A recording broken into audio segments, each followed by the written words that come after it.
Hello everybody, welcome back to Buzzard-Roost. I am Buzzard. Wanted to do a video. I think I've done one before on it, or I've at least touched on the subject on salt. What a lot of people don't realize is that salt, you have to have it.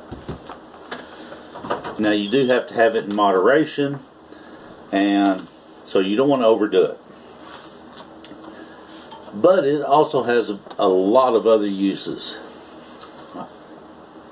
The uses I know of in general would be preserving food, meat and vegetables. You can use it for pest control, fleas, ants, things like that. You can also use it to make a solution that's salt heavy solution, and you can dip your candles in it and it will keep them from dripping.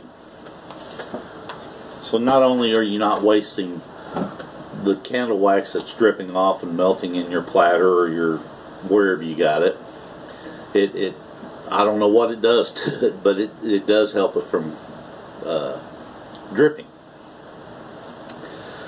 But I got to doing some research on it, on salt, and you could probably make a 6-hour documentary on salt. But I'm not going to do that. Salt has been used, I believe, in China something like 2,000 to 6,000 years BC. Romans used to use it to pay their soldiers. At one time it was illegal to hoard salt or even to have it because it was so valuable. Phrases like "you're worth your weight in salt," "salt of the earth," things like that. Right now, salt is one of the cheapest things you can stockpile. This 25-pound bag of salt here is less than $5. Anyway, and it's easy to stock up on. Now, as you know, I get buckets. I get it from a bakery, and I'll get any buckets and lids that they have. I like the 5-gallon. They've got some that are about 3-gallon, and then they got some little bitty ones like this one here. This small bucket will hold 25 pounds of salt. Now you don't have to put oxygen absorber in there or mylar bag or anything like that.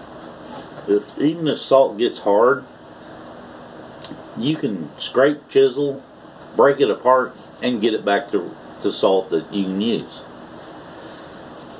Matter of fact, I know I done another video on this or touched on the subject because I did not know iodized salt is only stores for about 5 years. And I bought a couple of cases of this. I was putting it in buckets that I had a little bit of headspace in that it fit in. But iodized salt is something that you really need because of the iodine. You need salt, but you also need the iodine. So if you're going to buy iodized salt, they say 5 years. I honestly don't know. That's just something that someone told me. I never did do the research on how long iodized salt stores for. And it's not real expensive either.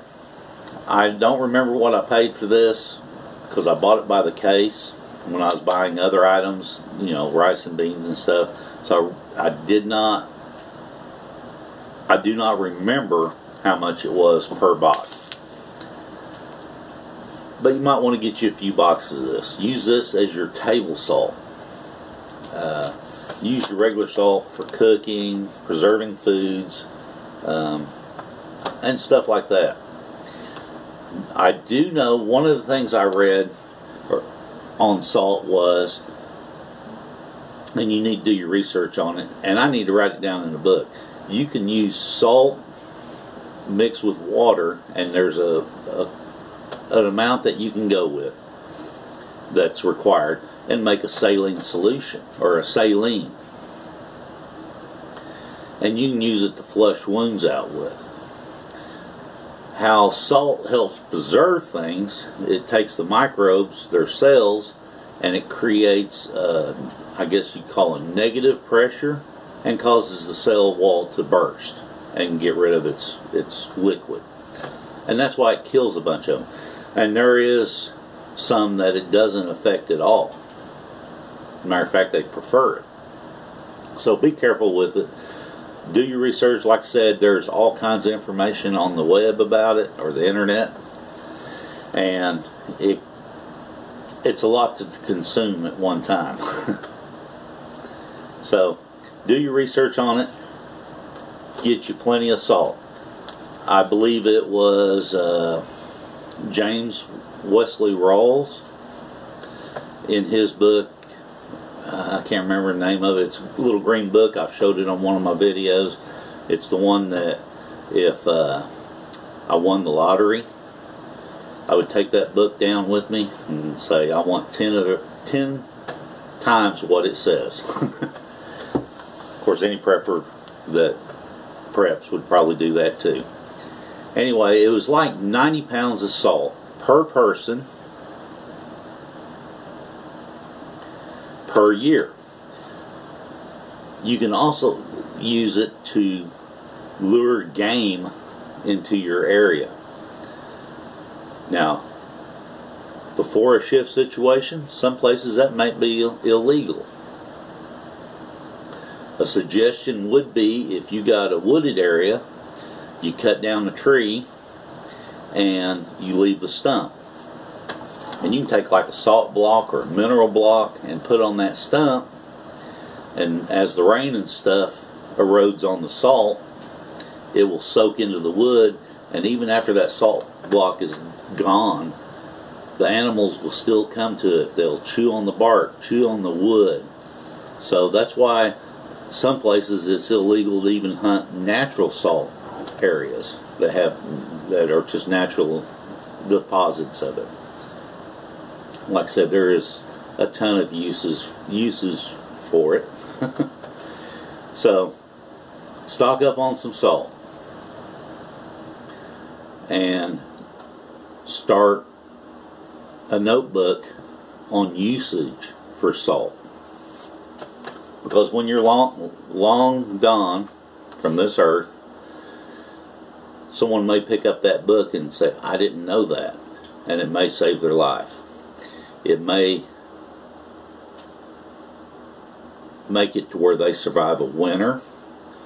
It may make it to where they get meat to put on the table to feed themselves. And it may keep them alive for just the simple medical uses. Anyway, remember, only dead fish follow the flow of the stream. Don't be a dead fish. This is Buzzard. See ya.